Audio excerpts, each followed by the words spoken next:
नमस्कार दोस्तों, कैसे हैं आप सब। दोस्तों आज हम देखेंगे जियो F320 का चार्जिंग सर्किट। बहुत दिक्कतें इसके चार्जिंग सर्किट में आती हैं, तो मैंने सोचा आज इस कीपैड फ़ोन का हम चार्जिंग हार्डवेयर सॉल्यूशन यहाँ पे बताते हैं। इसमें हमें 6 लाइनें चेक करनी होती हैं: DP, DM, BBUS, 5 volt, BPH 3.7 से 4.2 तक, बैथ थर्मिस्टर की और BVAT की लाइन। तो इसे हम डिटेल में चेक करेंगे कहाँ पे क्या दिक्कत होती है। तो ये हमारा ये चार्जिंग जैक है, यहाँ पर हम चार्जर इंसर्ट करते हैं तो हमारा ये 3 लाइनें निकलती हैं: BBUS की, DM और DP की लाइन। तो हम स्टेप बाय स्टेप चेक करेंगे कि हमारी कौन सी लाइन कहाँ पे जाती है। तो ये हमारी BBUS की लाइन है, ये इस डायोड पे आती है, फिर इस कॉइल पे आती है और फिर कैपेसिटर के थ्रू होते हुए हमारी इस IC की इस लेग पे आती है, नंबर 1 पे। उसके बाद ये हमारी 4 नंबर जो लेग है, IC का 4 नंबर लेग है, यहाँ से आउटपुट होता है और इस कैपेसिटर के थ्रू होते हुए हमारी ये आगे हमारी चार्जिंग IC हमारी जो पावर IC है उसी में चार्जिंग सर्किट दे रखा है। ये कैपेसिटर के थ्रू होते हुए इस पावर IC में आती है। ये क्वालकॉम 8909 IC लगी हुई है, इसी में चार्जिंग सर्किट दिया गया है। और उसके बाद इसी IC से हमारा BPH निकलता है। ये BPH हमारा 3.7 से लेकर 4.2 तक होता है।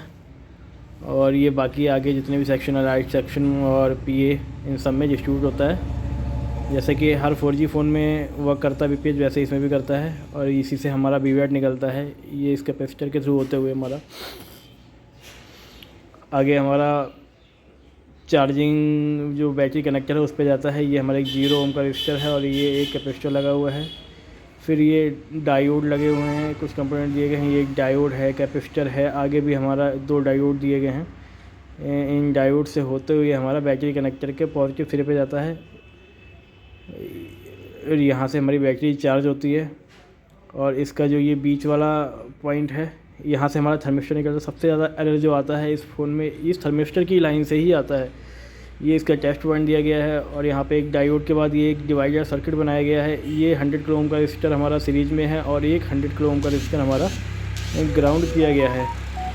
तो इसके ओपन एयर शॉर्ट होने से हमारी बहुत ही प्रॉब्लम आती है, आगे डिस्कस करेंगे। जैसे चार्जिंग कहीं 50% फुल दिखाता है और फ़ोन चार्ज नहीं होता है, ऑन में चार्ज नहीं होता है, ऑफ में चार्ज होता है। इस टाइप की दिक्कतें यहाँ से आती हैं।